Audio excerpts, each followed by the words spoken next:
Comme je l'ai déjà dit dans une vidéo précédente que vous pouvez voir ou revoir en cliquant sur le lien qui est disponible ici en bas dans les commentaires, l'apôtre Jean, dans sa première lettre, nous indique qu'il existe différentes étapes dans notre marche de foi. Quand il écrit, l'apôtre s'adresse premièrement aux petits-enfants, ensuite aux jeunes gens et enfin aux pères dans la foi, indiquant ainsi les différents niveaux de la progression spirituelle normale.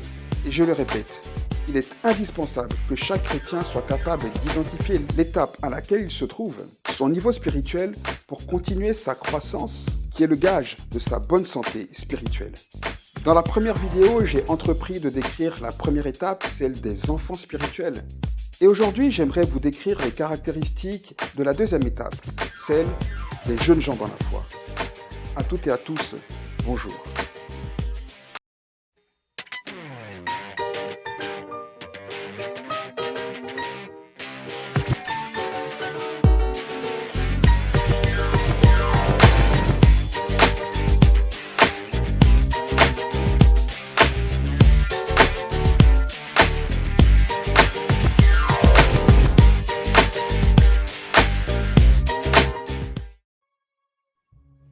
Bienvenue dans ce nouvel épisode d'Elikia, temps d'édification et d'enseignement autour de la bonne parole de Dieu.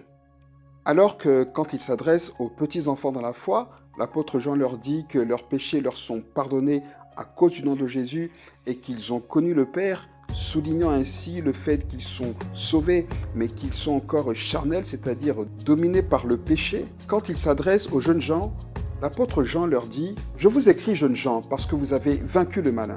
Je vous ai écrit, jeunes gens, parce que vous êtes forts et que la parole de Dieu demeure en vous et que vous avez vaincu le malin. » En écrivant ces paroles, l'apôtre Jean nous explique que le jeune homme a grandi, qu'il n'est plus l'enfant spirituel, qu'il a gagné en maturité.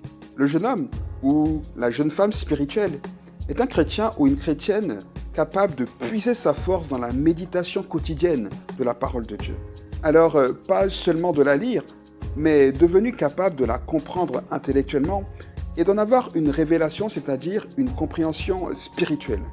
C'est d'ailleurs ce que l'apôtre souligne quand il dit que le jeune homme, la jeune femme est fort et que la parole de Dieu demeure en lui. Et cette parole demeurant en lui produit naturellement du fruit dans sa vie. Il est désormais capable d'aligner sa vie à la parole de Dieu. Grâce à la parole de Dieu qui demeure en lui, le jeune dans la foi n'est plus dominé par le péché. Il peut se soumettre à Dieu. Grâce à cette parole de Dieu qui demeure en lui, le jeune dans la foi est désormais capable de gérer toutes les fluctuations émotionnelles quotidiennes desquelles débouchent nos péchés et maintiennent la majorité à l'étape d'enfant spirituel.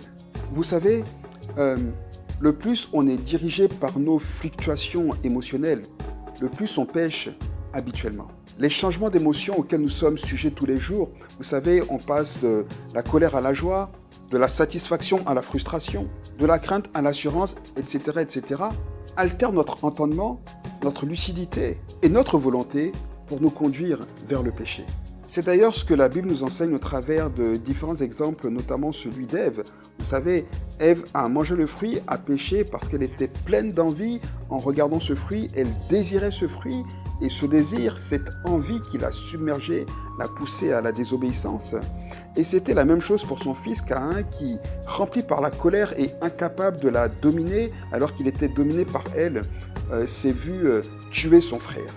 Il n'en est pas ainsi pour les jeunes gens dans la foi. L'homme spirituel, il a assujetti la chair et est capable, grâce à la parole qui demeure en lui, de gérer ses émotions. Alors évidemment, il peut avoir des accès émotionnels, mais il n'est plus régi, il ne vit plus au gré de ses variations émotionnelles. Comme tout le monde, il peut passer de la joie à la colère, de la frustration à la satisfaction en quelques minutes, mais il ne réagit plus selon ses différents états émotionnels. Il ne répond plus systématiquement à l'appel que ces différents états lancent à sa chair. Autre chose concernant le jeune dans la foi, c'est un chrétien ou une chrétienne qui a clairement compris, aussi bien intellectuellement que spirituellement, qu'il est dans un combat et qui a également clairement identifié son adversaire, le diable, mais également ses ruses. C'est la raison pour laquelle Jean dit de lui qu'il a vaincu le malin. Le jeune dans la foi combat le diable dans la victoire et non pour la victoire. C'est-à-dire qu'il sait qu'il peut lui résister afin que le diable fuit loin de lui. Il sait qu'il peut lui commander, lui ordonner d'aller dans les lieux arides et que le diable doit s'exécuter. En fait, il confronte le diable en sachant que c'est un ennemi qui est déjà vaincu par le sang de Jésus. En résumé, le trait de caractère principal du jeune dans la foi est que c'est un chrétien spirituel. Et pour passer de l'étape d'enfant spirituel à celle de jeune dans la foi, cela prend de passer plus de temps dans la méditation de la parole de Dieu. J'entends par méditation la lecture de la parole d'une part, mais également la prière, c'est-à-dire la lecture associée à la prière. Cela prend de passer plus de temps à l'écoute du Saint-Esprit, cela prend de passer plus de temps à discuter avec le Saint-Esprit. Cela prend de consacrer plus de temps au Saint-Esprit pour lui poser nos questions, pour poser devant lui nos interrogations, nos réflexions, nos défis, mais également de lui laisser plus de temps pour nous répondre, pour nous parler, pour nous dire ce qu'il attend de nous au travers de sa parole. Et c'est de cette manière et jamais autrement que le chrétien peut inverser les forces, qu'il peut redonner à l'Esprit de Dieu sa place dans sa vie, sa place de directeur de sa vie, et ainsi devenir capable d'aligner sa vie, d'aligner sa volonté, son esprit sur la volonté de Dieu. C'est également comme ça et de cette manière et jamais autrement qu'on passe de l'étape d'enfant dans la foi à celle de jeunes gens dans la foi. Qu'on passe de jeune homme, jeune femme charnel à jeune homme ou jeune femme spirituel. C'est de cette manière et jamais autrement qu'on progresse dans cet état pour ressembler de plus en plus à Jésus, pour refléter de plus en plus l'image de notre Seigneur. Laissez-moi pour finir vous rappeler que c'est quand nous sommes dans la contemplation du Seigneur que nous sommes transformés de gloire en gloire à son image.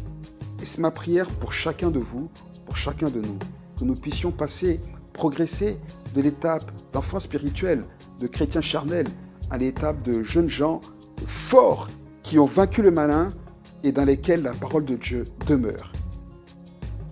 À bientôt. Et encore une fois, rejoignez-nous et abonnez-vous sur Facebook et sur notre chaîne YouTube. Que Dieu vous bénisse.